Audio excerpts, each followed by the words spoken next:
Ang kwentong ito ay hango sa totoong buhay. Mula ito sa isa nating kabayan na itago na lamang natin sa pangalang Angelito. Taong 1998, Bicol. Oh, ang aga mo namang pumunta dito. Tulog pa si Carpe. Pumasok ka na muna doon sa may kusina. Nag-agahan ka na ba?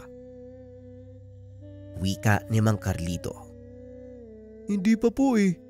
Maagang umalis si nanay at tatay. Naghahanap daw sila ng pagkakakitaan para may pambili kami ng bigas. 2 araw na kaming halos walang kain eh. Gutom na nga ho ako. Tugon ni Angelito. Ganun ba? Ay tamang-tama dito ka pumunta. Maupo ka riyan at pagsaluan natin ang munting biyayang nasa mesa. Huwag kang mahihiya ha. Kumain ka lang. Natuwa si Mang Carlito habang pinapanood ang batang kapitbahay. Matalik itong kaibigan ng apo na si Carpe. Araw-araw naglalaro. Palaging magkasama saan man pumunta. Maligaya ang matanda dahil hindi nag-iisa ang apo sa mga oras na kinakailangang lumuwas ng ibang baryo para sa tungkulin bilang manggagamot. Magkalapit lang naman ang bahay. Minsan na itong natulog sa kanilang tahanan dahil naiiwan ng mga magulang. Ay talagang gutom ka nga ano? Kung sakaling walang makain sa inyo, pumunta ka rito kagad, maraming pagkain dito. Hindi man kasarapan, tama lang para mapawi ang gutom. Kumain ka lang ha, magpakabusog ka. Tatawagin ko lang si Carpe. Baka gising na yon, anong oras na din eh. Iniwanan niya ang bata at ginising ang apo. Hinayaan niya ang dalawa na maglaro pagkatapos mag-agahan. Inatupag ang sariling gawain at naghanda sa muling pag-alis. Halin muna kayo rito. Aalis ako at bukas ng hapon ng balik ha. Dito ka na sa bahay matulog, Angelito. Wala naman yung mga magulang mo kaya samahan mo na lang si Carpe dito. Huwag kayo mag-aaway ha. Huwag lalayo. At dapat wala akong marinig na problema pagbalik ko. Sinabihan ko na si Tonyo na lutuan kayo ng pagkain. Sisilipin din niya kayo para malaman ang ginagawa niyo. Paano, mauna na ako. Mag-iingat kayo rito. Hinatid ng dalawa ang matanda hanggang sa kalsada. Matapos nun bumalik sila at naglaro sa bakuran. Masayang masaya hanggang sa may lumapit na isang ali. May dalang itim na sisiw.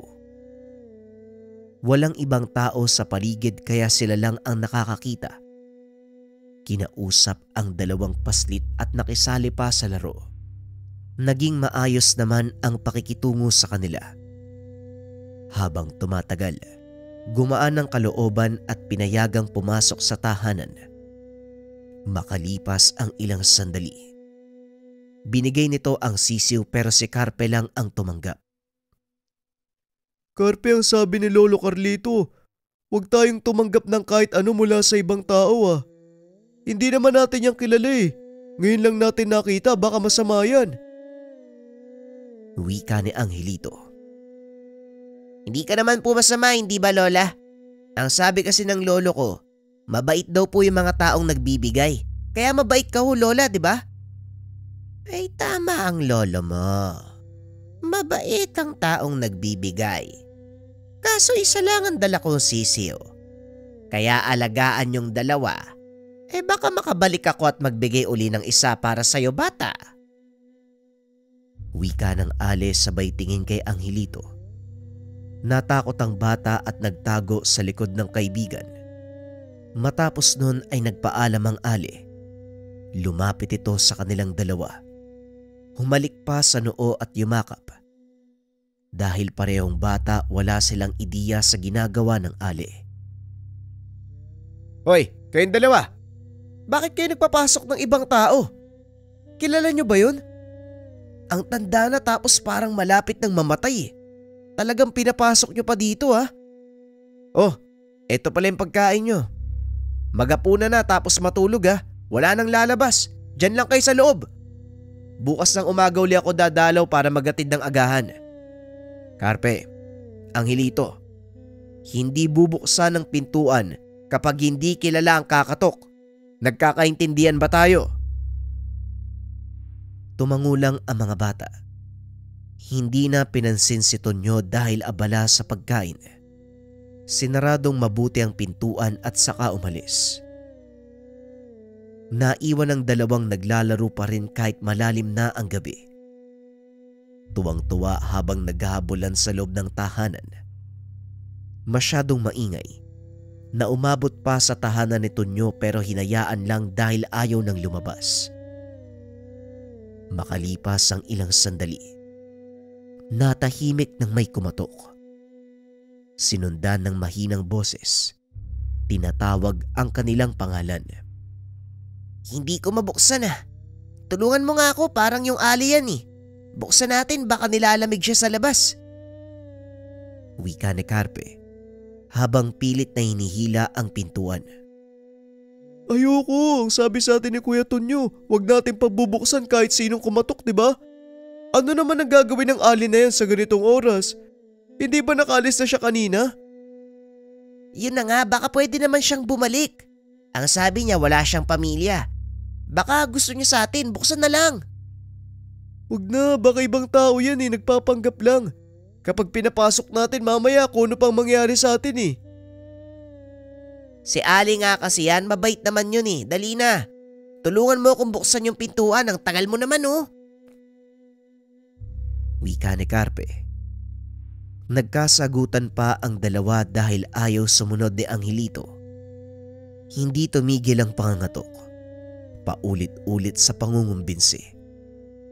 Nadala ang dalawa at pinagbuksan. Bumungad ang Ali na kaagad ding pumasok. Sabi sa'yo Angelito eh. Siya si Ali oh. Kilala ko yung boses niyan. Bakit po pala kayo naparito? Wala na akong mauuwian. Pwede bang dito muna ako kahit ngayong gabi lang? Alis din ako bukas bago may makalam. Ay oo naman po. Kami lang po ni Angelito ang nandito. Malaki naman ang bahay. Hali po kayo. Ituturo ko po kung saan kayo pwedeng matulog. Natawa ang Ali. Sumunod sa bata patungo sa kwarto. May dalawang katres sa lugar. Ang isa ay pinagsaluan ng dalawa. Nasa kabila naman ang matanda. Nag-usap pa sila ng ilang sandali bago tuluyang matulog. Pagsapit ng hating gabi, nagising si Angelito dahil sa mga bulong. Nakita niya ang Ali na nakaupo sa tabi ng natutulog na kaibigan. Nakapikit. Nakahawak sa kamay habang nagsasalita ng ibang lengguwahe. Nakatungtong sa dibdib ni Carpe ang itim na sisiw. Dahan-dahang umuusad patungo sa bibig at pumasok. Nakaramdam siya ng takot. Nakatingin lamang at hindi nakakilos. Matagal bago natapos ang ginagawa.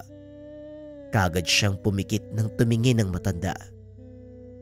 Kinabukasan, wala na ang Ali at hindi nila naabutan. Tinanong pa ni Angelito ang kaibigan kung may naramdamang kakaiba sa ginawa ng babae. Carpe, may ginawa sa'yo yung Ali kagabi hindi mo napansin?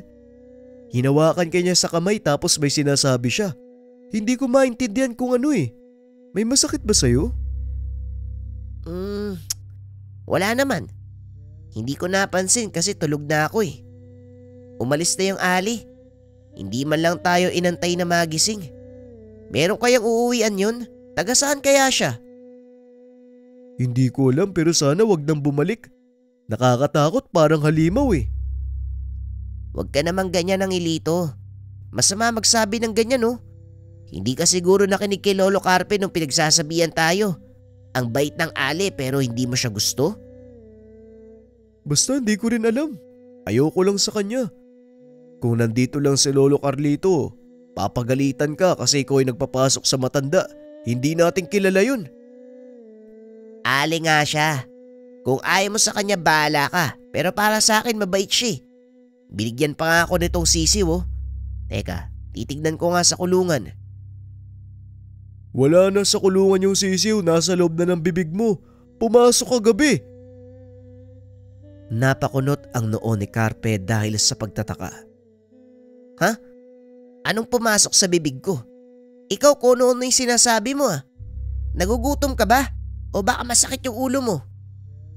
Totoo nga, pumasok sa bibig mo yung sisiw kagabi habang tulog ka.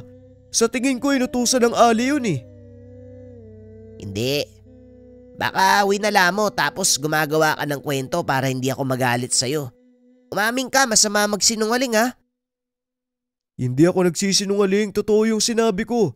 Kinain mo yung sisiw habang tulog. Hoy, kayong dalawa. Lumapit nga kayo dito. Nasira yung pintuan Natanggal yung pako na hinarang ko. May pumasok ba sa bahay kagabi? Magsabi nga kayo ng totoo. Wika ni Tonyo. Matagal bago sumagot ang dalawa sa takot na mapagalitan. Ay nako, siguradong lagot kayo sa lolo nyo. Ang bilin niya, huwag kayong magpapapasok ng hindi kilala. Kayo pasaway kayo Isusumbong ko kayo. Di papagalitan ka rin ni lolo. Di ba ang sabi niya ikaw yung magbantay sa amin? Hindi mo naman ginawa Aba sumasagot ka pa Tagaluto nyo lang ako. Sisilipin paminsan-minsan para malaman kung nasa bahay ba kayo o wala. Hindi literal na tagapagbantay oras-oras. Binilin lang kayo ni Mang Carlito. Wala kang suhol Si Carpe kasi ayaw makinig Ang sabi ko huwag niyang papasukin yung Ali pero pinagbuksan niya. Sa loob pa nga natulog tapos may ginawa siya Ano? Sinong Ali? Anong ginawa? Naku pati ako malalagot nito Tabi nga dyan. Titignan ko kung may nawala sa mga gamit nyo. Sinuri ni Tonyo ang buong tahanan. Wala namang nawala. Matutuwa na sana kaso natakot sa sinabi ni Angelito. Hindi naman magnanakaw yung Ali. Para siyang basta nakakatakot, may ginawa siya kay Carpe. Binulungan tapos may binigay na sisiw pumasok sa bibig niya. Nangyari yun habang natutulog siya kaya hindi niya alam Nagulat si Tonyo sa sinabi ni Angelito. Nagkaroon ng ideya sa maaaring maganap. Sabihin niyo sa akin kung yung ipapaliwanag ko, yun ang itsura ng lalaki. Ganito katangkad, kulay puti yung buhok tapos parang magulo. Kulay itim yung suot niya tapos nakapaa. Meron siyang hawak na tungkod. Walang ngipin sa harapan. Siya ba yun? Tumango ang dalawa. Dito niya napagtanto ang ginawa ng Ale kay Carpe. Patay tayo dyan. Siguradong kakatayin ako ng lolo nyo. Kargo ko yan Bakit nyo kasi pinapasok? Napahamak na tuloy. Ganito ang gagawin natin. Umuwi ka muna sa inyo, Angelito. Huwag ka munang babalik dito hanggat hindi pa natin alam kung ligtas si Carpe. Kung wala mga magulang mo, doon ka sa bahay ko. Ikaw naman, hindi ka pwedeng lumabas dahil nasa loob ng tiyan mo ang sisiw. Kapag hindi ka pa nakinig sa akin ngayon, lalaki yung halimaw sa loob ng tiyan mo. Wika ni Tonyo. Naluwa si Carpe dahil sa mga narinig. Tapos iiyak ka kasalanan mo naman. Doon ka sa kwarto mo. Maupo ka ron, matulog ka. O kung ano mang gusto mong gawin basta huwag kang lalabas. Makinig ka sa akin Sumunod ang bata. Nakaupo sa dulo ng higaan at umiiyak. Hindi na rin mapalagay si Tonyo dahil alam niya ang patutunguan ng sitwasyon. Bakit ba kasi nangyari yung ganito? Ngayon pang wala yung lolo nila. Buwisit talaga yung manang na yan. Dapat kasi tinuluyan na namang Carlito noon Binalikan tuloy siya. Tapos sa apo gumanti. Nasaan na ba yung matandang yun? Sana umabot siya. Wika ni Tonyo sa sarili. Patuloy na naguguluhan kung ano ang gagawin kay Carpe. Kinulong niya ang bata sa kwarto habang nasa sala siya. Matyagang nag-aantay sa pagbabalik ni Mang Carlito. Pero sumapit na ang hapon ay wala pa rin. Kuya Tonyo, bakit mo ba ginagawa to? Wala naman akong kasalanan Ayoko dito. Palabasin mo ko. Kuya, palabasin niyo ko! Carpe, makinig ka sa akin. May nangyari sa'yo, kaya kailangan kang ipasok dyan. Huwag kang mag-alala. Pagkabalik ng lolo mo, makakalabas ka na. Magtiis ka muna. Para yan sa kapakanan mo. Kuya, gusto ko na ngang lumabas. Gusto kong lumabas, nauuwaw po ko eh. Sige na maawa ka naman Napakamot sa ulo si Tonyo. Naawa sa kalagayan ni Carpe, pero natatakot na baka sa sandaling nasa labas na, biglang magbago ang ugali. Minsan niya nang nakita ang ganitong pangyayari, kaya ginawa ang abot ng makakaya para walang masaktan. Ang tagal mo naman, Mang Carlito. Yung apo mo nayanggaw na. Bilisan mo sa pag-uwi. Wala akong alam kung anong gagawin dito eh. Ay naku naman talaga Ilang oras pa ang inintay. Wala pa rin si Mang Carlito. Pagsapit ng hapon, pinayagan ni Tonyo na lumabas ang bata pero tinalian upang makaiwas sa posibleng maganap. Nagtataka ang bata kung bakit niya ginagawa ang lahat ng ito. Kaso nga lang hindi niya sinabi ang katotohanan. Hinayaan niyang mag-isip si Carpe ng kung ano-ano. Isusumbo kita kay lolo. Ang sama mo sa akin. Wala akong kasalanan sa'yo pero ginaganto mo ko. Tama na yung pag-iyak mo ha. Kumain ka na bago kumapikon. Tumahan ka na. Naguguluhan nga ako kung anong gagawin sa'yo tapos dadagdagan mo pa. Kung hindi mo pinapasok yung ali, hindi tayo aabot sa ganito. Bakit po ba sinisisi mo yung Ali? May ginawa ba siyang masama? Mabait naman siya. Anong mabait? Carpe, aswang yun. Ang ginawa niya sa'yo ay kasamaan. Yung sisiw na binigay niya, sa tingin mo laruan? Hindi. Sumpa yun ng pagiging halimaw. At sa darating na mga araw magiging katulad ka niya. Isang nakakatakot na nilalang. Walang ibang gagawin kung hindi maganap ng bata na bibiktimahin o kakainin. Pati ang lolo mo, si Angelito ako, pwede mong patayin. Tapos ang dugo at lamang loob ay kakainin mo. Magiging ganyan ka kung pasaway na bata ka. Mas lalong umiyak si Carpe. Napabuntong hininga na lamang siya. Binigyan ito ng pamunas. Sinita na tumahan pero patuloy pa rin sa pag-iyak. O sige, mag-ingay ka para marinig ka ng ali na umiiyak. Babalik yun dito tapos kukunin ka. Gusto mo ba yun? Gusto mo bang sumama sa aswang? Ibibigay kita. Pagkatapos ng kainan, bumalik ng kwarto at natulog. Si Tonyo na hindi mapalagay. Naghalungkat sa mga gamit ni Mang Carlito. Naghahanap na maaaring gamitin kung sakaling lalala ang sitwasyon. Puro mga halamang gamot yung nandito ah. Meron siyang lana sa kamutya eh. Nasaan kaya yun? Siguradong hindi niya dadalhin yun. Ang sabi niya sa akin tinatago niya sa tahanan eh. Ang tanong, saang sulok ng bahay niya nilagay? Naku naman oh. Ang sabi niya uuwi siya agad eh. Anong oras na wala pa rin? Sa akin pa napunta yung responsibilidad sa apo.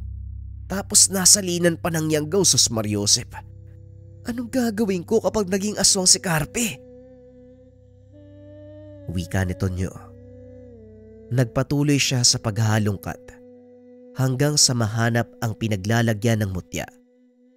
Napangiti at nabuhayan ng loob. Nandito lang pala. Buti na lang hindi dinala ni Mang Carlito.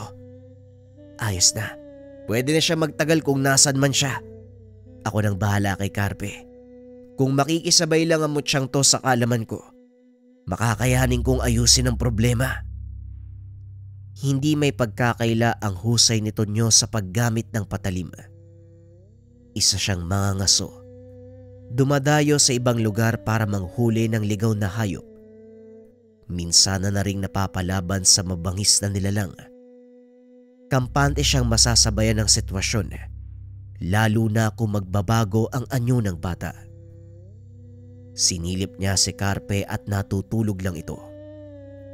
Nilapitan at sinuri ang pisikal na katawan. Wala namang nagbago kaya iniwanan. Hinayaang makapagpahinga. Sa sala siya tumambay, sa harapan mismo ng kwarto ng bata.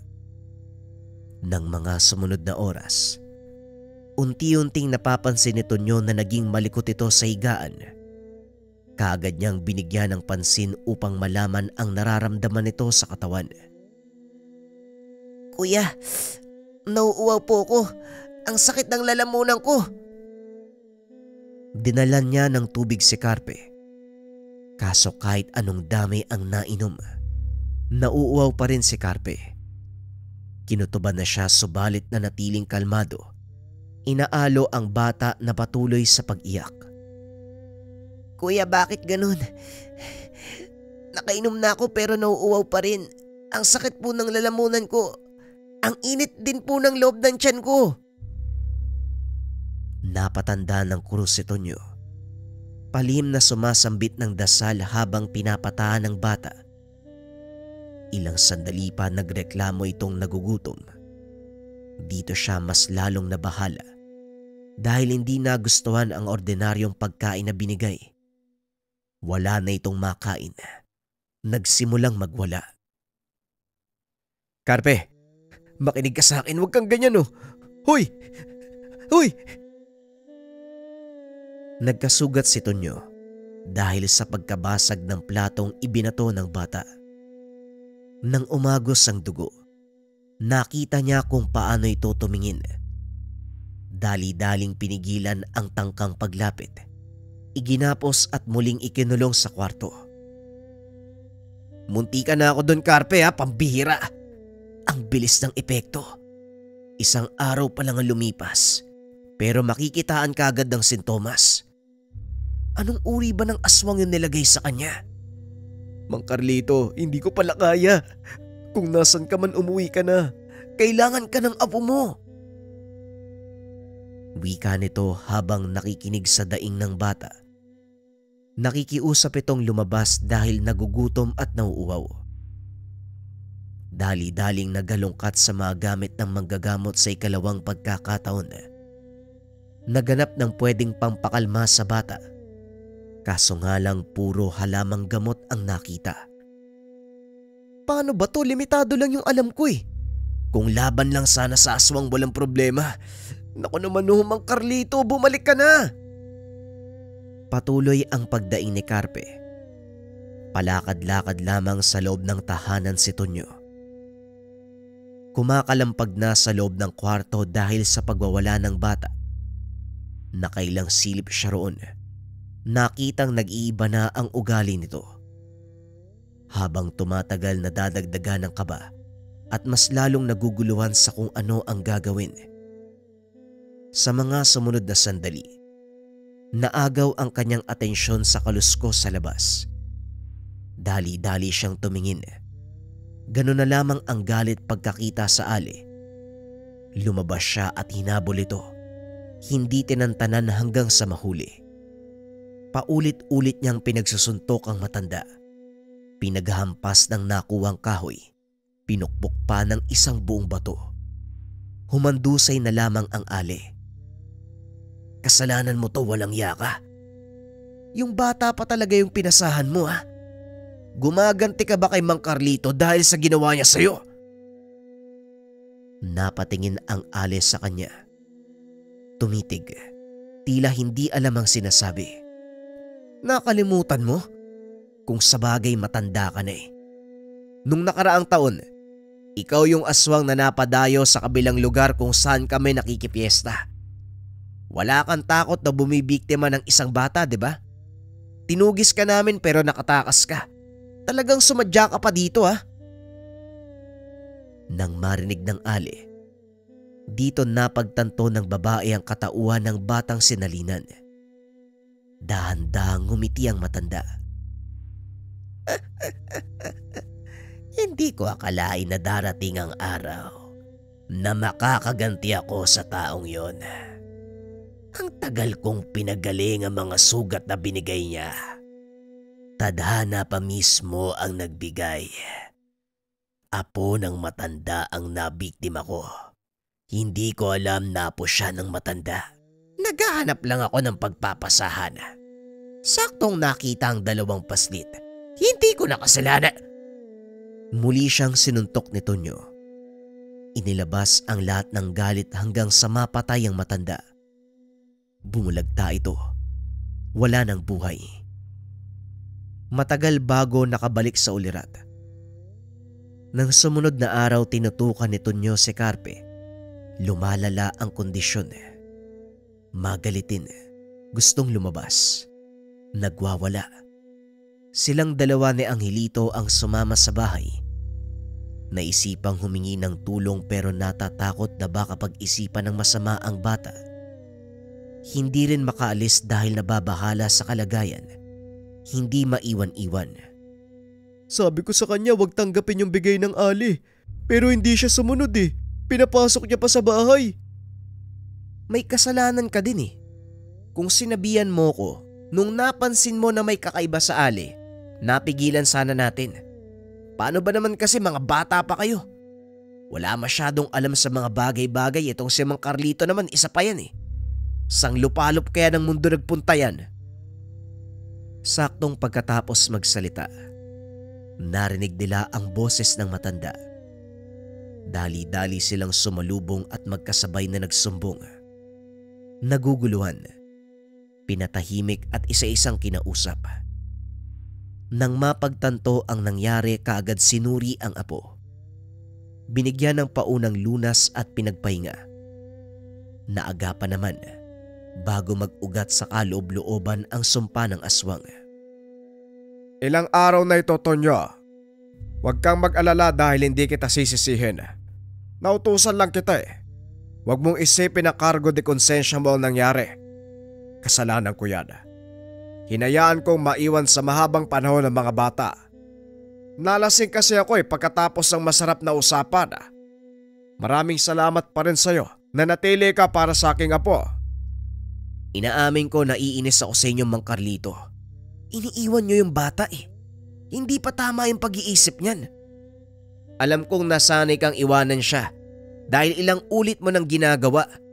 Pero hindi sa lahat ng pagkakataon tama yan. Eh yun na nga, kaya maraming salamat talaga sa'yo. Hindi mo pinabayaan ang apo ko. Nga pala, nasan yung matanda? Sigurado ka bang patay na? Oo Manong, napatay ko na yung aswang. Hindi na rin siya ganong kalakas dahil naipasa niya na yung sisiw. Nga pala, hiniram ko rin ho yung mutya nyo ha, pero naibalik ko na rin dun sa lagayan.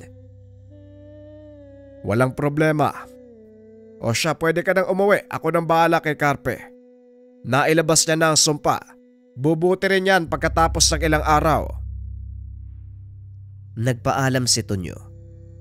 Dinala ang batang si Angelito sa pag-alis. Natahimik lamang na nakikinig. Hinayaan nilang si Mang Carlito ang umasikaso sa apo. Magmula ng araw na yon, nagtanda na ang mga bata.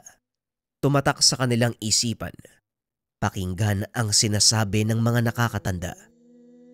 Buwat sa nangyari, kagad lumalayo kapag merong hindi kilalang tao.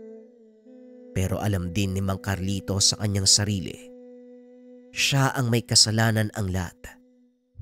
Kahit pagsabihan ng bata, siya ang nakakatanda. Siya ang merong isip upang maiwasan ang mga ganong sitwasyon. Kaya naman magmula ng araw na yun, inuna niya ang kaligtasan ng bata. Ngunit patuloy niya pa rin ginagampanan ang responsibilidad bilang manggagamot. Maraming salamat sa pakikinig ng ating kwento mga kabayan. Ang susunod nating kwento ay mahaba na isang bagsak. Para ito sa mga kabayan natin na gusto magmarathon. Simulan na natin ang kwento. Ang kwentong ito ay hango sa totoong buhay. Mula ito sa isa nating kabayan. Naitago na lang natin sa pangalang Dindo. Walang eksaktong taon. Probinsya ng Capiz. Walang makikialam. Ibigay niyong hinihiling ko. Kung ayaw niyong patayin ko ang babaeng to. Habang hawak sa leeg ang babae at may nakatutok na patalim. Dindo, Ano sa tingin mo? Kaya mo bang patamaan yung lalaking yan? Kung ako ang tatanungin, kaya ko siyang patamaan at patayin eh. Pero sa palagay ko hindi na kailangan. Nang mga sandaling ito, naglilingkod bilang sniper sa Special Forces ng kapulisan ng Binata. Kasalukuyan silang nasa kalagitnaan ng isang responde. Ilang beses nang nalagay sa ganitong sitwasyon si Dindo, ngunit nagagawa niya itong malampasan dahil sa kakaibang kakayahan. Mula sa angkan ng mga aswangang binata, hindi niya ito kailanman ikinahiya. Lumaki sa kabundukan. Sanay sa hirap ng buhay si Dindo, dahilan para magsumikap ito at maging pulis. Dahil na din sa kakaibang lakas at bilis ng pangangatawan, nagawa nitong makapasok sa kasalukuyang posisyon. Oh, ano na pare? Ano nang balak mo, Dindo? Dumito ka lang muna. May plano ako. Dali-dali itong tumakbo papunta sa kinaroroonan ng salarin. Umikot siya sa bandang likuran at mula doon inobserbahan ang kilos ng lalaki. Napansin itong kumpiyansa ang salarin na walang tao sa kanyang likuran, kaya hindi ito lumingon. Lingid sa kaalaman ng lalaki ang binabalak ni Dindo. Marahan itong lumapit papunta sa salarin. Hinawakan ito sa magkabilang braso. Nagulat ang lalaki, dahilan para mabitawan nito ang hawak na kutsilyo. Pilit nitong ipinaghihiwalay ang kamay ng salarin hanggang sa makawala ang bihag nitong dalaga. Sinubukan pang manlaban ng lalaki, ngunit wala itong nagawa sa taglay na lakas ng binata. Grabe pare! Kakaiba talaga yung lakas mo, no? Ay, saan ba nang galing yan? Ang sabi ng iba nating kasama, aswang ka daw eh. Oo, totoo ang sinasabi nila. Bakit? Hindi mo ba alam yon? Ikaw lang yata sa mga kasama natin ang hindi nakakaalam. Eh syempre, ako lang naman ang baguhan sa presinto eh. Ayan mo, tayong dalawa ang magpartner. Kaya araw-araw mo kung makikita at makakasama. Halika na nga. Umalis na nga tayo dito, nagugutom na ako eh. Bigla namang napatras si Romel dahil sa sinabi nito. Uy, pare, puro taba ako ha. Hindi ako masarap ha. Tumawa ng malakas si Dindo at inakbayan ang kaibigan. Sira ulo.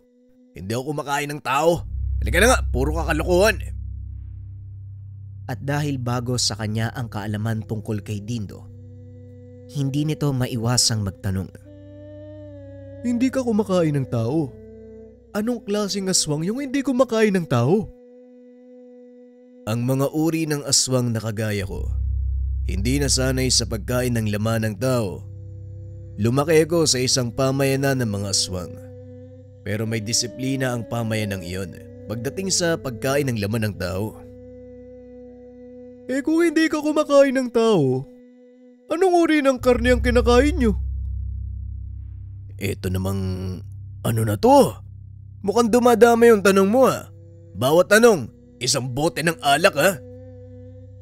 Kahit isang kaha pa, bilisan mo na. Sagutin mo na yung tanong ko. Bakit ba kasi gusto mong malaman ng mga bagay na yan? Gusto mo rin ba maging aswang? Huli ka dito, lalahian kita. Hindi, nagtatanong lang yung tao eh. Eh syempre, ikaw ba naman yung magkaroon ng pagkakataong maging kaibigan ng isang aswang eh? Hindi ka ba magtatanong? Tuloy na, libre na lang kita ng isang mangkok na bulalo. Sabi mo yan ha, isang mangkok na bulalo. Kapag hindi mo ginawa yan, piprituhin kita. Pero oo nga, mga hayop ang kinakain namin at sa katunayan, ang mga tao sa pamayan ng pinanggalingan ko ay mga mangangaso. Mangangaso? Seryoso ka talaga? Eh wala naman halos gubat dito sa atin ha. Paano kayong namumuhay sa araw-araw kung hayop yung kinakain nyo? Simple lang kaibigan. Naglalakbay ang aming mga kasama noon para mangaso sa ibang lugar. Pero ngayon kasi, may mga nagbebenta na ng karne sa pamilihan. Kaya madalas ako nag-uwi ng isang buong baboy sa tuwing babalik ako sa lugar namin. Doon lang masaya na sila eh. Ayaw namin nang bibiktima ng mga tao. Yan ang mali sa paningin ng mga tao ngayon sa mga aswang. Akala nila kapag aswang, pumapatay ng tao, kumakain ng laman ng tao. Marami sa amin hindi na ganun. Yun yung makalumang pamamaraan eh. Ayos Pati pala yung mga aswang nagbabago din sa paglipas ng panahon. Pero maiba ko pare. E di wala nang mga ngaso sa baryo nyo ngayon. Bumibili na lang kayo eh. Diyan ka nagkakamali kaibigan. Patuloy na nagsasanay ang mga kabataan sa aming baryo para maging mga ngaso. Dahil hindi lang naman sa paghanap ng pagkain ginagamit ang pangangaso. Ang mundong ginagalawan naming mga nilalang. Ang pinagbabatayan nito ay lakas. Nanganganib din kami sa iba pang uri ng nilalang, maging sa kaparehong lahi namin. Kaya kailangan maging malakas ng bawat nilalang sa aming baryo upang maprotektahan ang sarili, maging ang buong angkan. Nakulitan na ito sa kakatanong ni Romel. Kaya nagpa siya ang binatang isama na lang ito sa kanilang baryo. Kinabukasan, parehong walang pasok ang dalawa. Maagang umalis ang mga ito dahil medyo malayo sa bayan ang baryo nila Dindo. Grabe naman pare. Nihingal na ako. Malayo na to sa Kabiasnan yung kalsada na to. Bilib din ako sa iyo no. Bakit hindi na lang natin dinala yung sasakyan? Talagang naglakad pa tayo. Ikaw kaya yung may ganitong katawan. Ano ka ba kaibigan? Hindi mo ba napapansin yung paligid mo? Mas makikita mo ang tanawin kapag maglalakad tayo. Kaya ayos lang yan. Saka isa pa, bata ka din naman sa paglalakad, di ba? Iwas-iwasan mo kasing kumain ng marami. Yan ang napapala mo eh. Maya-maya pa ay nakatanaw ng usok si Romel. Sa hindi kalayuan, narinig nito ang tawanan ng mga batang naglalaro. Parang nandito na yata tayo, Dindo. May mga nakita na akong bata eh. Ayun may usok doon sa gawing yun. Tara baka may pagkain. Habang tinuturo ang isang direksyon gamit ang kanyang uso. Kumalma ka. Malayo pa tayo. At yung usok na nakikita mo, hindi galing sa baryo namin. Sabay takbo papunta sa pinanggagalingan ng usok. Dali-daling ibinaba ni Romel ang pasang sako ng bigas at sinundan ng kaibigan. Uy! Ano ba nangyayari? Bakit ka ba tumatakbo? May ibang tao sa lugar. Hindi nagsisiga ang mga kababaryo ko sa gubat. Bilisan mo! Bagaman hindi nauunawaan, sumunod pa rin si Romel. Laking gulat nito nang biglang suguri ng kaibigan ang pangkat ng hindi kilalang kalalakihan. Nagulat ang mga ito sa pagdating ng binata. Hindi na nagawa pang damputin ang kanilang mga baril. Hinawakan ni Dindo ang kamay ng isa sa mga kalalakihan. Inihagis ito sa mga kasamahan. Hindi na nakakilos pa si Romel dahil nagawa ng patumbay ni Dindo ang mga kalaban. Saan ang galing ang mga yan? Bakit sila nakarating dito?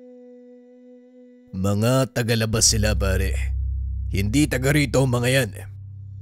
Pare, hindi naman nasakop natin yung lugar na to eh. Bakit mo sila huhulihin? Baka tayo pang buwelta ng mga yan eh. Sa batas ng mga kalahigo, hindi namin tinitignan ng sakop ng isang otoridad. Kapag lumabag ka sa batas, hindi kami magdadalawang isip na ibigay ang kaukulang parusa. At isa pa, mahigpit na ipinagbabawal sa lugar na ito ang pangangaso. Kaya ayos lang na gulpi ng mga yan. Sandali lang maiwan ka dito. Tatawag ako ng susundo sa atin. Kailangan silang dalhin sa baryo. Mabilis itong tumakbo. Kaya hindi na nakapagpahabol pa ng tanong si Romel. Ilang minuto ang nakalipas ay dumating ang ilang kalalakihan. Nakakubli ang mga ito sa puno. Ngunit nakikita sila ni Romel. Naglabas ang binata ng baril sa pag-aakalang kalaban ang mga ito. Ngunit nagpakita si Dindo kasama ang isang matandang lalaki.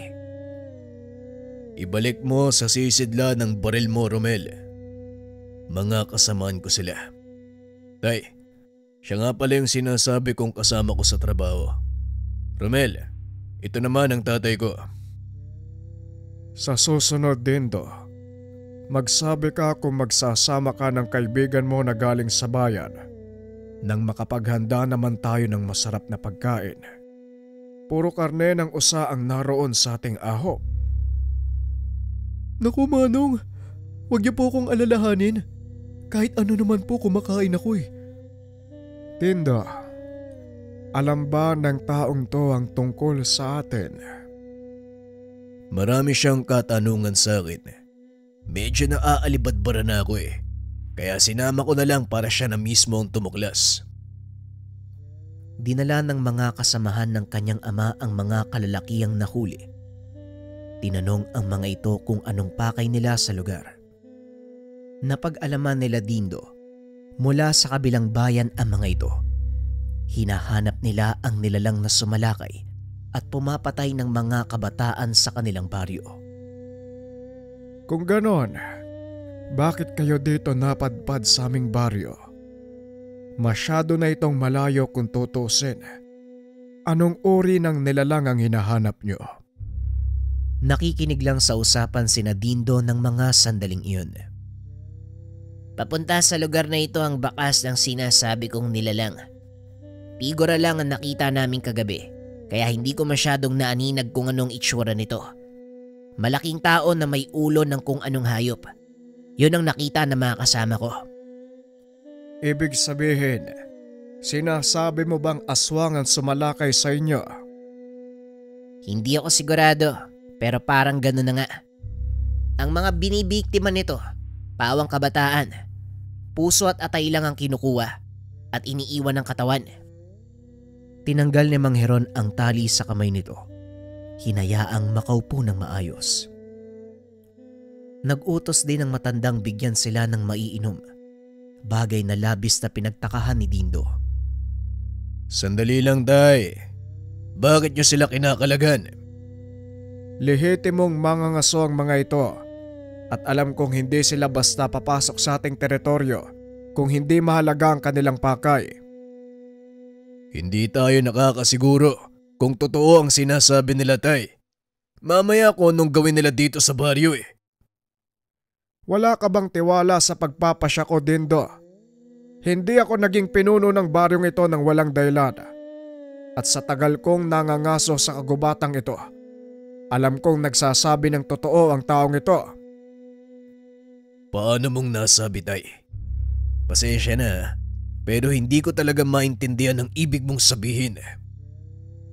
Ang nilalang na sinasabi ng lalaking ito, maaaring matagal nang naninirahan sa kagubatang sakop ng ating baryo. Kaya hindi natin naramdaman ang nilalang dahil nasanay na ang mga pandaman natin sa presensya nito. Kilala ang kanilang angkan sa matalas na pangdama.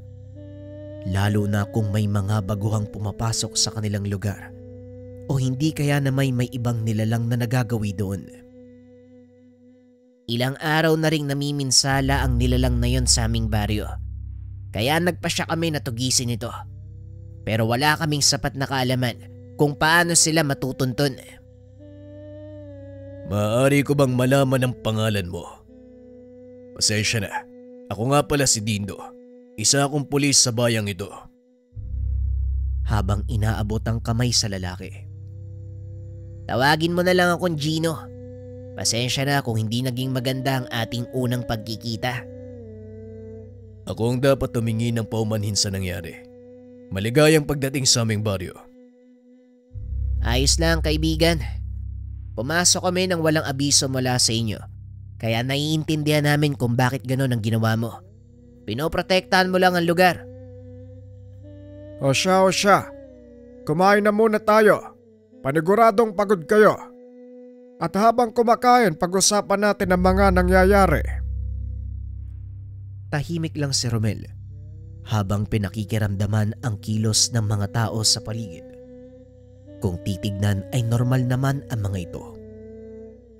Dahil alam ni Romel ang katotohanan, hindi nito maiwasang matakot. Hindi rin nakakakain ng maayos dahil kung ano-ano ang pumapasok sa isipan nito.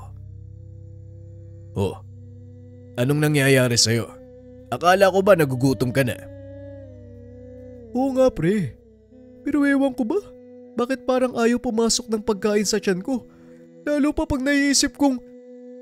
Inawat nito ang kaibigan dahil baka kung ano pa ang sabihin nito.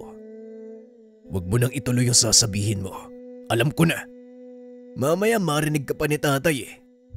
Teka, sandali lang ha. Nakabili ko kanina ng sariwang dalag sa bayan. Ipaihaw mo na. Alam kong mangyayari sa ito eh. Habang kumakain, pinaliwanag ng kanilang panauhin ang nangyari. Ayon dito, matagal na nilang hinahanap ang nilalang na pumatay sa mga kabataan sa kanilang baryo. Isang gabi na kaming walang pahingi dahil sa lintik na nilalang na yun. Pero buti na lang namataan siya ng isa sa mga kasamahan namin at nasundan. At sinasabi mo na ang kagubatang sakop ng aming baryo ang pinagtataguan niya. Tama ba? Hindi nakakapagtaka dahil noon pa man, tirahan na ito ng ibang nilalang. Lalo pat noong medyo makapal pa ang mga puno sa paligid. Tay, aswang po ba ang mga sumasalakay?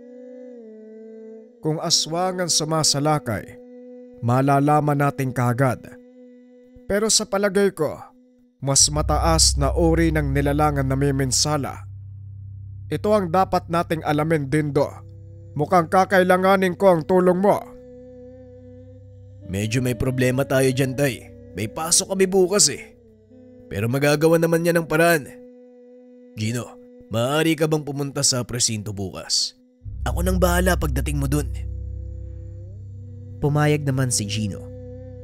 Madaling araw pa lang ay bumaba na ang dalawang binata. Pagdating sa presinto, sinabihan ni Dindo si Romel na pumwesto sa harapan.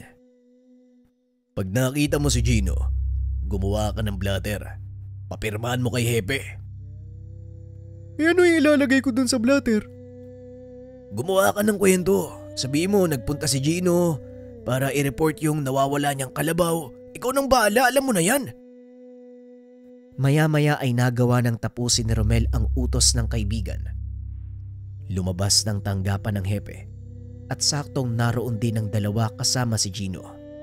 Huwag kang mag-alala ha. Papasamahin ko sa iyo yung dalawa sa mga tauhan ko para… Kami na po ang lalakad, Hepe. Wala naman kaming ginagawa ni Romel eh. Kailangan din namin ng ehersisyo, di ba Romel? Di ba? Nagpapapayat ka, di ba? Tama ka, Hepe. Kailangan namin ng ehersisyo. Kailangan ko. Kaya kami na lang yung mag-aasikaso ng mga nawawalang kalabaw. Sinubukang maghanap ng Hepe ng ibang pulis. Ngunit walang tumatanggap ng trabaho dahil may kanya-kanyang dahilan ang mga ito. O siya, sige na nga. Kayo na nga bahala sa kaso na yan. Total, parang gustong-gusto niya namang mamundok eh. Ngayon, opisyal na nating hawak ang kaso. Kaya maaari na nating gawin ang mga binabalak natin. Halika na, bumalik na tayo sa baryo. Nang makabalik ang mga ito, sinimula ni Mang Heron ang pagpaplano sa kanilang mga gagawin. Malakas ang kutob ko na isang talonano ng sumalakay sa inyong baryo. Mahirap tugisin ang mga ganitong uri ng nilalang dahil may kakayahan silang maglaho sa oras na tumapat sila sa kahit anong anino. Marahil tama po kayo, Manong. Kaya siguro hindi na namin nasundan ang mga naiwang bakas. Bakas? Sandali lang. Hindi nag-iiwan ng bakas ang mga talunanon. Dindo, nakita niyo ba yung mga bakas na yon? Opo, tay. Nakita po namin ang sinasabi niyang bakas. Papasok ito sa kagubatan. Ganun ba? Mukhang nagkamali ako ng hinala. Hindi talunano ng may gawa ng pananalakay dahil kayang takpan ng mga ito ang kanilang bakas. Kung ano man ang nilalang na yon, siguradong isa rin itong aswang. Habang nag-uusap, nagkaroon ng kaguluhan sa labas. Nang silipin nito ni Dindo, Nakita nito ang pinsang si Aurelio. Ay nako, nandito na naman ang alibugha mong pamangkin. Hindi ko alam kung anong pakay ng taong do. At sa tuwing darating yan, nagkakagulo ang buong baryo. Akmang lalabas na sana ito para kumprontahin ng pinsan. Ngunit pinigilan nito ng kanyang ama. Wag Dindo, hayaan mo lang siya. Kailangan nating ituloy ang pag-uusap. Wala kang mararating kapag pinansin mo ang taong yan. Muling naupo ang binata at pinagpatuloy ang pag-uusap. Ngunit maya-maya lang, biglang narinig ni Dindo na tinatawag siya ni Aurelio. Dindo, alam ko nandiyan ka. Ay nako, matagal tayong hindi nakita. Bakit hindi ka lumabas dito? Tinignan ni Dindo ang ama at tumangulang ito. Dali-daling lumabas ng tahanan ng binata upang kausapin si Aurelio. Hindi ka ba talaga marunong rumispeto? Alam mo bang may mahalaga kaming pinag-uusapan? Napakaseryoso mo naman. Binibisita ko lang naman kayo eh. Mangangamusta lang ako eh. Mungungumusta? Tignan mo nga ang ginawa mo. Sa tuwing darating ka, may mga kababaryo tayong nasasaktan. Ano ba talaga ang problema mo? Napakayabang mo porket naka-uniforme ka na. Ang taas ng tingin mo sa sarili mo. Pwe! Malaki ang inggit nito kay Dindo. Dahil sa kanilang magpipinsan, si Dindo lang ang nakapag-aral sa bayan. Itigil mo na ang ginagawa mo dahil ikaw lang din na masasaktan. Lalo pa pag si tatay na ang lumabas dito. Eh di palabasin mo. Hindi ako natatakot sa matandang yon. Kung dati, nagagawa niya ako sindakin. Pues ngayon subukan niya. Lingid sa kalaman nitong nakikinig mula sa likod ni Dindo si Mang Heron. Nanlaki mga mata ni Aurelio nang makita ang matanda. Anong sinasabi mo, Aurelio? Hindi ka natatakot sa akin. O sige, ano ba ang kaya mong patunayan ngayon? Ngumiti si Aurelio. Itinuro ang matanda. Gusto mong malaman kung ano ang kaya kong patunayan ngayon?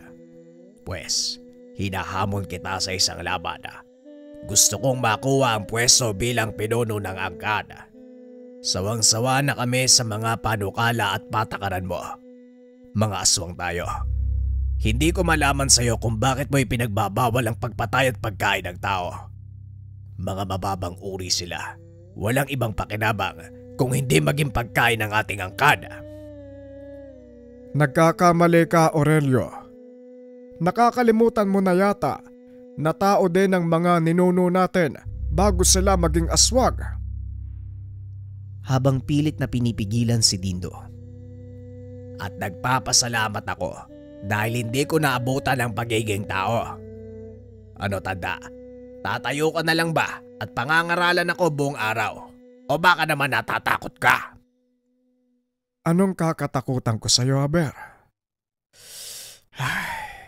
Kung hindi dahil sa akin, wala ka sa kasalukuyan mong kondisyon at huwag mong kakalimutan ang lugar mo dahil anumang oras, kaya kong alisin sa iyo ang anumang itinuro ko.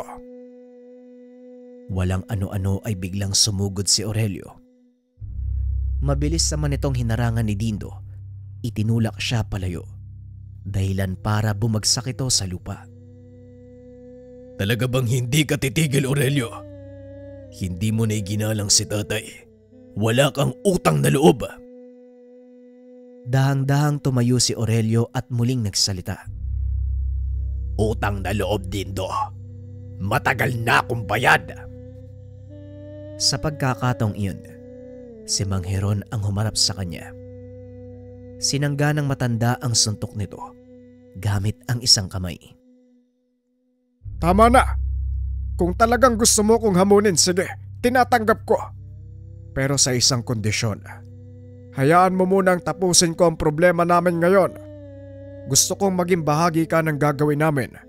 May mga aswang na nananalakay sa kabilang bayan at kasalukuyang nagkukubli sa ating kabundukan. Alam kong wala kang pakialam sa mga bagay na ito. Pero magiging malaking banta ito sa ating katahimikan. Kasama kong ilang mga ngaso mula sa kabilang bayan. Hinahanap nila ang mga aswang na yon narito sa kagubatang nakapalibot sa atin. Ayos ka rin ah. Paano mo naman naisip na tutulungan ko kayo? Kung talagang gusto mong patunayan sa akin ang lakas mo, gawin mo ito sa pamamagitan ng pagtugis sa mga lagalag na aswang. Muli itong pumasok sa kubo. Tay, bakit nyo hinayaang sumama si Aurelio sa pagtugis ng mga aswang? Alam mong isa si Aurelio sa pinakamahusay nating mga ngaso. Malaki ang maitutulong ng matalas niyang pangamoy sa gagawin natin. Lalo pat walang nakakita ng pagkakakilanlan ng mga hinahanap natin. Malaki ang suspetsya ko na maaaring isa sa atin ang gumawa nun. At maaari ding hindi. Nakakalito ang mga nangyayari din do. Malaki ang maitutulong ng pinsan mo sa misyon. Hindi na nagsalita pa si Dindo.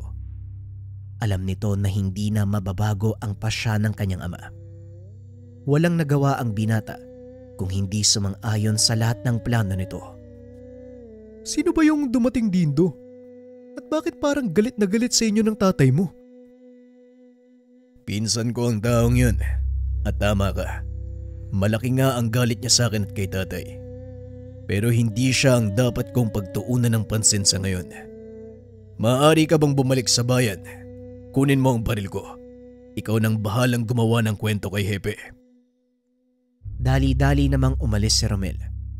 Dahil kinagabihan ay lalakad ang kanilang pangkat para hanapin ang mga kalabang aswang.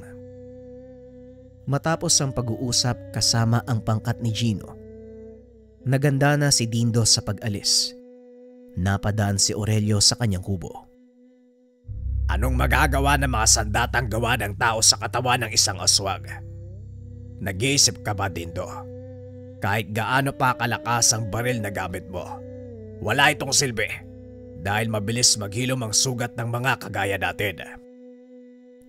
Alam ko, Aurelio. Kaya nga ginawa ko ang mga espesyal na balang to bilang paghahanda sa ganitong uri ng laban. Ang bunga kala ko nga, hindi ko magagamit yan eh. Sabay pakita ng 7 pirasong bala sa pinsan.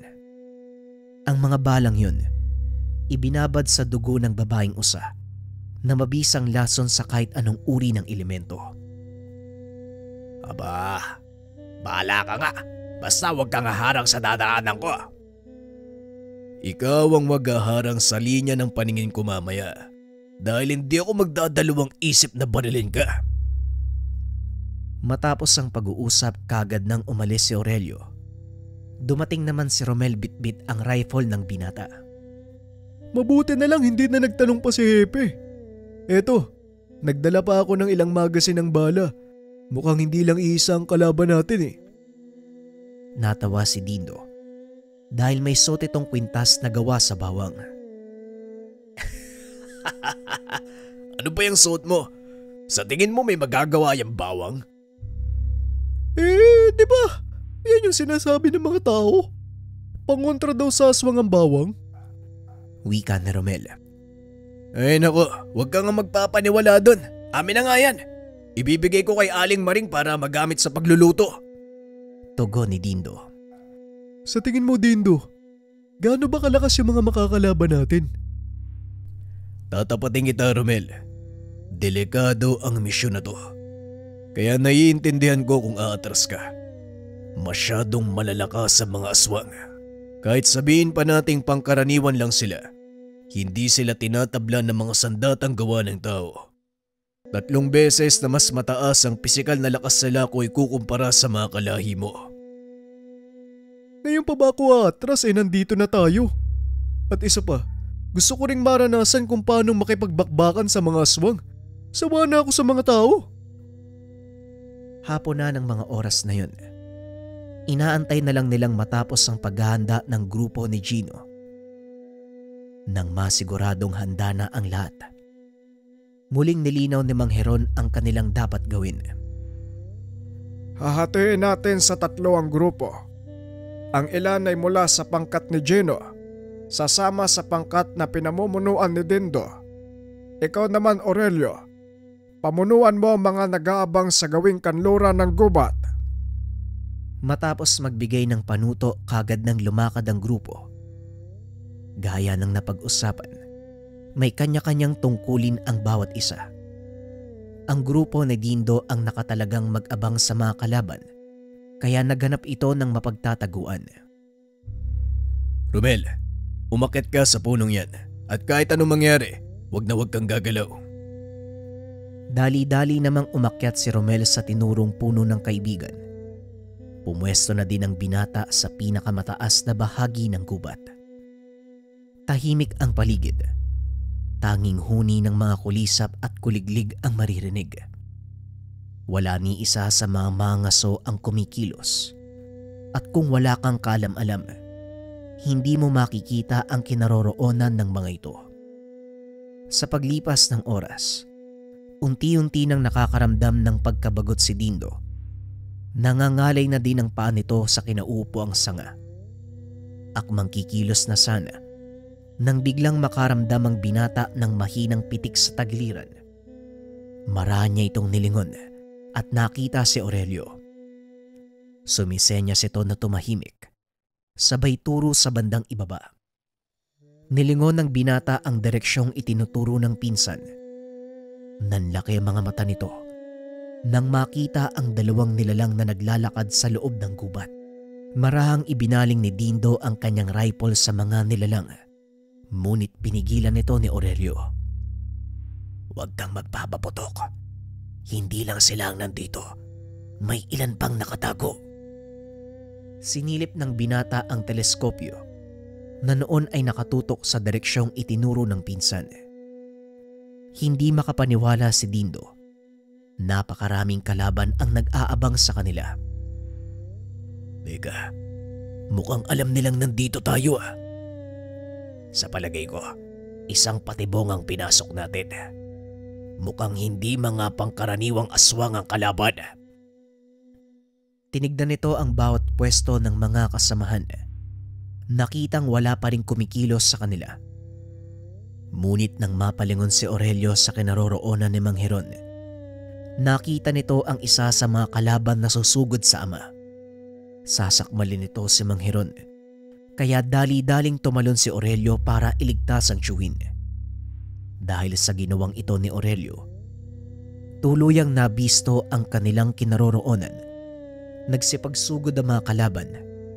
Dali-daling tumayo ang mga kasama nila Dindo upang salubungin ang puwersa ng mga kalaban. Inumang ni Dindo ang baril sa mga kalaban. Isa-isa itong pinaputukan. Gamit ang pangkaraniwang bala, nagsipagtumbahan ang mga kalaban. Ang ipinagtataka ni Dindo, bakit tinatablan ng bala ang mga aswang. Maging si Aurelio ay nagulat dahil napakahina ng kanilang mga nakaharap. Dahil sa nangyari, unti-unting nagsipag-atrasan ang mga kalaban. Anong nangyari? Bakit sila umaatras? Ang akala ko ba, malakas ang mga kalaban? Yan din ang ipinagtataka ko, Aurelio. Kahit ang mga nakita niyong nagpalit ng anyo, masyado silang may hina. Maya-maya ay dumating si Romel. May pasa nitong buhay na kalaban. Magaling Romel, ngayon malalaman na natin kung ano talaga ang mga kalaban at kung bakit nila sinasalakay ang bahay nila Gino. Teka, nasa na nga palang isang yun? Hindi maganda ang kutob ko tungkol dito, Tio Heron. Nung nakaraang araw ko pa inoobserba ng kilos ng taong yon. Alam ba ng taong yon na baryo ng aswang ang pinasok niya? Hindi namin sinabi sa kanya. Siguro naman nalaman niya na ang tungkol doon nung hinamon mo si tatay. Pero ang ipinagtataka ko, wala man lang akong nakitang reaksyon mula sa kanya.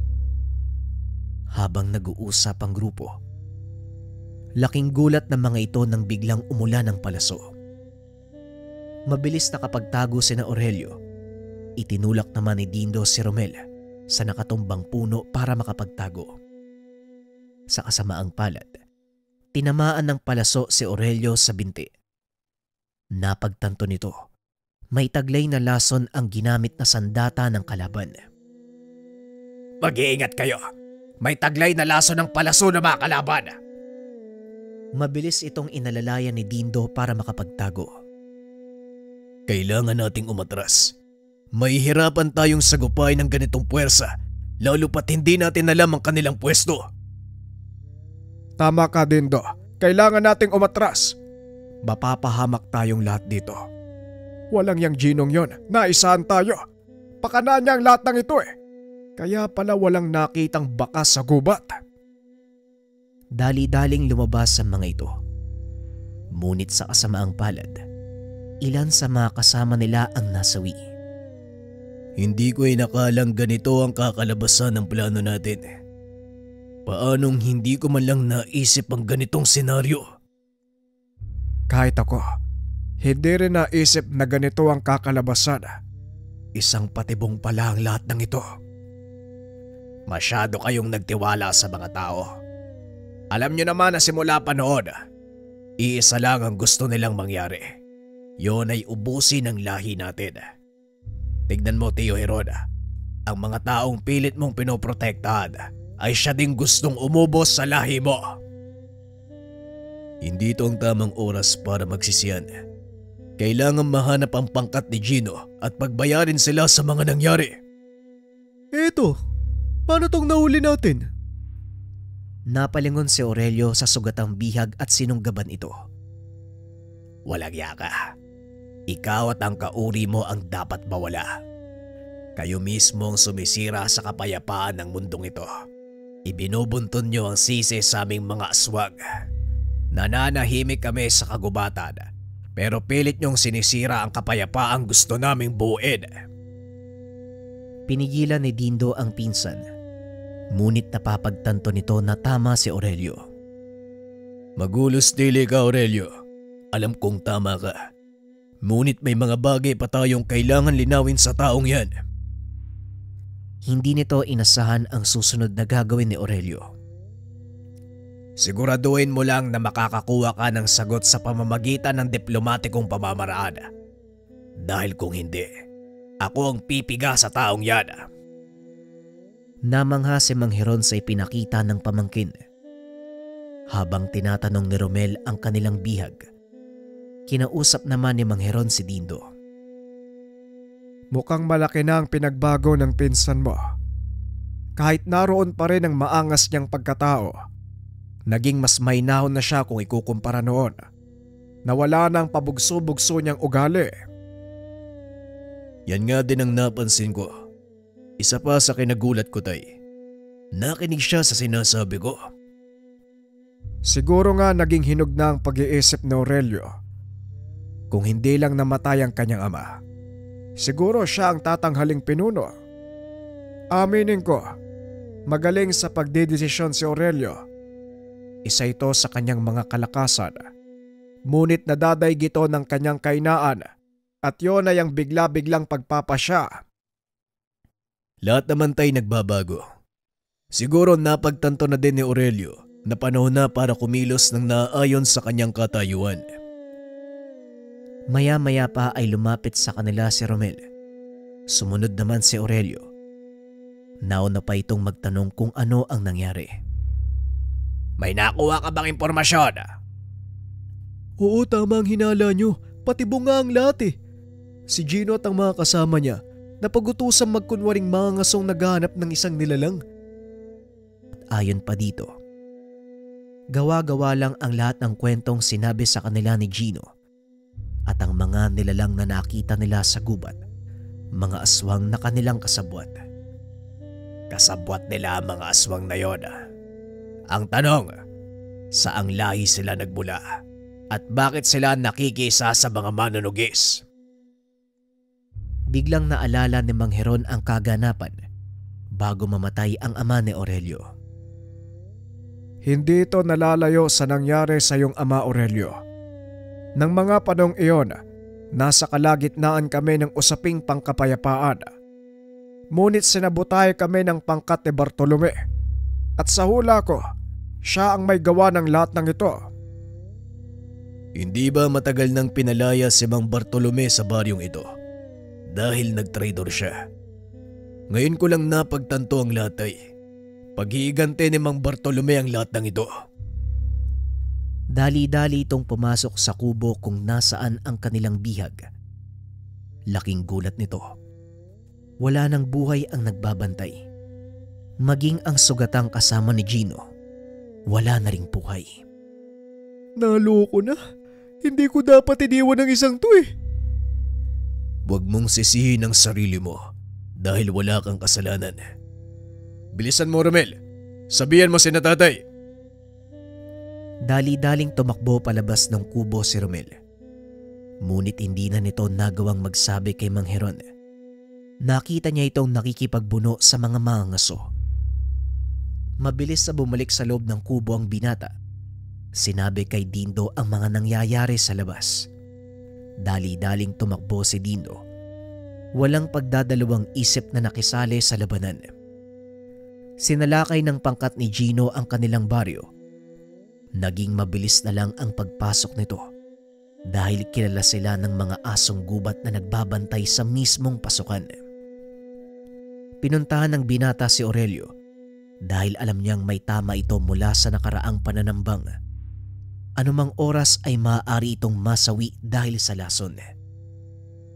Hindi makakabuti sa iyo ang kumilos, Aurelio. Ang mabuti pa manatili ka sa isang sulok. Ipaubaya mo sa amin ang labang ito. Pwede ba, Dindo? Wag na wag mo kung tinuturuan ang mga gagawin ko. Mabilis nakakalat ang lason sa katawan mo kung kikilos ka. Gusto mo yatang mapadali ang buhay mo eh. Nakalimutan mo ba ang hamon mo kay tatay? O sige, kung yan ang gusto mo, bahala ka sa buhay mo. Napangiti na lang si Dindo. Hindi nito akalaing susunod sa kanya ang pinsan. Patuloy na nakikipaglaban ang pangkat nila Aurelio hanggang sa namataan nito si Gino. Nakatayo sa mataas ng tumpok na mga kahoy. Inuumang ang palaso sa ama. Hindi siya napansin ng kalaban kaya mabilis itong humanap ng pwesto. Nang masiguro ang posisyon, kinuha nito ang kanyang rifle. Nilagyan ng balang itinubog sa dugo ng usa. Bagaman hindi aswang si Gino, maaaring basagi ng dugo ng usa ang bisa ng anumang tangang gamit ng sinumang tatamaan ito. Matapos ay isang putok ang umalingaw-ngaw sa paligid. Nakita ng lahat kung paanong bumagsak si Gino mula sa kinakatayuan nito. Sa kasamaang palad, napakawalan ng kalaban ang palaso. Papunta na ito kay Mang Heron.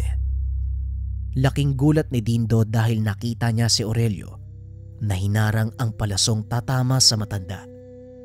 Tumarak ito sa likod ng binata at unti-unti siyang bumagsak. Aurelio, anong ginawa mo? Bakit mo sinalo ang palasong para sa akin?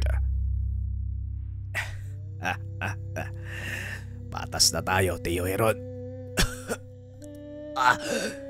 Nakabawi na ako sa lahat ng tinuro niyo sa akin.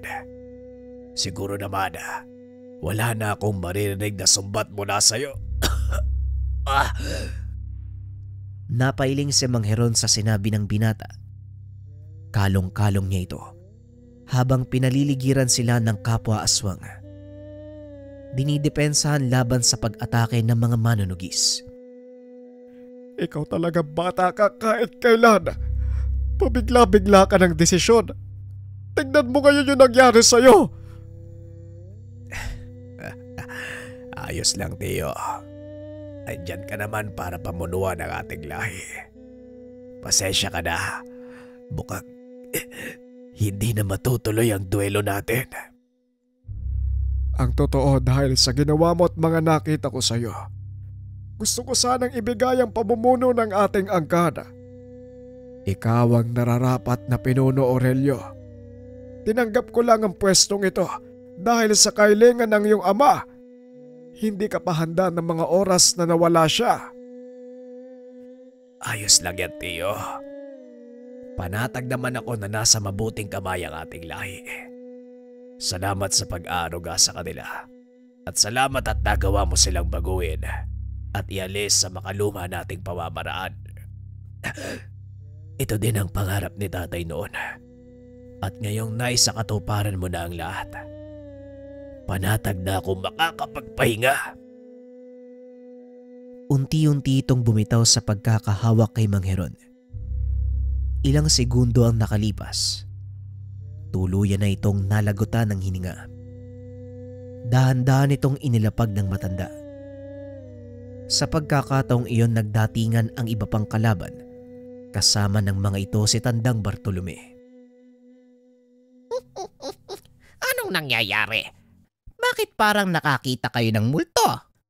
Tignan natin. Iilan na lang kayong natitira. Kakayanin niyo pa ba ang kasama kong puwersa? Nakatayo sa tabi nito ang mga aswang na nasa totoo nilang anyo.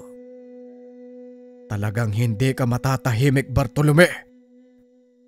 Napatingin si Dindo sa ama.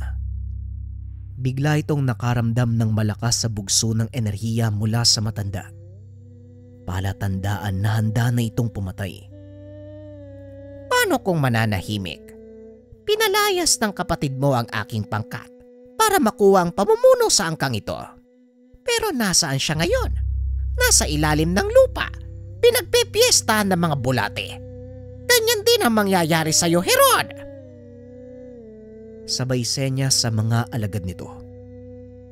Nagsipagsugod ang mga aswang. Ngunit laking gulat ni Dindo dahil biglang umalingaw-ngaw ang sunod-sunod na putok ng kanyang rifle. Nilingon ng binata ang pinagmumulan at nakita si Romel. Nakadapa sa bubong ng isa sa mga kubo. Pinagbabaril ang mga aswang na nakapaligid kay Tandang Bartolome hanggang sa wala nang natira sa mga ito. Nagsipagpulasa na din ang mga mangasong tauhan ni Gino nang makita nilang patay na ang kanilang pinuno. Mukhang hindi na mangyayari ang sinasabi mo, Mang Bartolome. Tignan mo, ikaw na lang mag-isa ang naiwan. Hindi ka sasantuin ng bala ng kaibigan ko kahit gaano ko pa kabilis kumilos. Tatamaan at tatamaan ka pa din. Kaya umatras ka na habang may oras pa. Huwag mo ko nililinlang, Dindo. Alam kong hindi gumagana ang sandata ng mga tao sa ating katawan. Ibinabad ko sa dugo ng babaeng usa ang bala ng rifle ko. Tignan mong mabuti ang katawan ng mga tauhan mo. Pinagmasdan ni Tandang Bartolome ang katawan ng mga kasama. Unti-unti itong naaagnas hanggang sa tuluyang maging abo. Sa ginawa mo ngayon, hindi na kita papalampasin. Mabilis itong kumilos papunta sa kinakatayuan ng kalaban. Walang pagdadalawang isip itong sinakal. Ngunit nanlaban si Tandang Bartolome. Nagbuno ang dalawang matandang aswang. Wala sa mga ito ang gustong magpatalo. Ngunit lamang sa laban si Mang Heron dahil higit itong nakakataas sa antas ng pagiging aswang kung ikukumpara kay Tandang Bartolome. Ilang sandali pa ay nagawa ng patumbahin ni Mang Heron ang kalaban gamit ang matatalas na kuko. Ibinigay nito sa matanda ang hatol na kamatayan. Halos pagsukluban ng langit at lupa si Mang Heron sa nakikitang tanawin. Marami sa kanyang mga kalahi ang namatay dahil lang sa walang saysay na paghihiganti. Ito ang naging kapalit ng lahat. Pinilit kong maging maayos ang baryo, ngunit marami ang nasawi dahil lang sa walang kwentang dahilan. Huwag mong sisihin ang iyong sarili, Tay. Ginawa mo lang ang lahat. At ngayong tuluyan ang nawala ang mga banta. Babangon ulit tayo. At sa pagkakataong ito, wala nang sisira pa sa kapayapaang gusto mong makamtan. Tama ka, Dindo. Pero matanda na ako eh. Alam mong hindi ako mananatili sa mundong ito sa habang panahon. Kaya sa bandang huli, sayo ko pa rin iaatang ang pamumuno at pagbangon ng baryo. Alam ko po yun, Tay. At bilang anak ng isang pinuno, wala akong karapatang tumanggi o takasan ang aking kapalaran. Darating tayo dyan. Pero sa ngayon habang nabubuhay pa ako, gawin mo muna ang mga gusto mong gawin. Sa susunod ka na bumalik sa baryong ito kapag dumating na ang iyong pagkakataon. Ilang taon ang lumipas. Tuluyan nilang naibangon muli ang baryo. Naging mas payapa ito dahil na din sa palaging pagbisita ni Dindo at Romel. At gaya ng sinabi ni Mang Heron, hindi nagtagal ay binawian ito ng buhay. Nagdesisyon si Dindo na magretiro ng maaga para saluhin ang responsibilidad ng ama. Simula nang umalis ito sa serbisyo bilang pulis, hindi na muling nakita ni Romel ang kaibigan. Nang bumisita ito sa baryo ay wala nang nadatnan, maliban sa mga puntod ng mga aswang na nagbuwis ng buhay para sa hinahangad na kapayapaan. Bago tuluyang umalis si Dindo sa lugar, nag-iwan ito ng mensahe sa kaibigan. Ipagpatuloy mo ang pagiging mabuting tao, Romel. Masaya ako at naging magkaibigan tayo. Sana'y gawin mong ehemplo ang mga nangyari at palaging piliin ang mapayapang pamamaraan. Ito na ang huling mga salitang iiwanan ko sa'yo. Mag-iingat ka palagi, kaibigan. Hindi naman mapigilan ni Romel ang maluha habang pinagmamasdang maglakad palayo ang matalik na kaibigan. Bilang alaala, isinulat nito ang naging talambuhay ni Dindo na siyang naging dahilan kung bakit nakaabot ang kwentong ito sa inyo. Isa lang si Dindo at ang kanyang angkan sa mga masasabi nating naghahangad ng kapayapaan. Ginusto nilang mamuhay kasama ng mga tao. Ngunit ang kalupitan ng mundong kanilang ginagalawan ang siyang nagsisilbing pader para mangyari ito. Naway kapulutan nyo ng aral ang naging kwento ni Dindo at ng kanyang angkan. Bagaman hindi naging malinaw ang kanilang naging kapalaran, masaya pa rin si Romel dahil nagkaroon siya ng pagkakataong makasalamuha, makipaglaban kasama ang mga nilalang o mas kilala na mga ngasong aswang.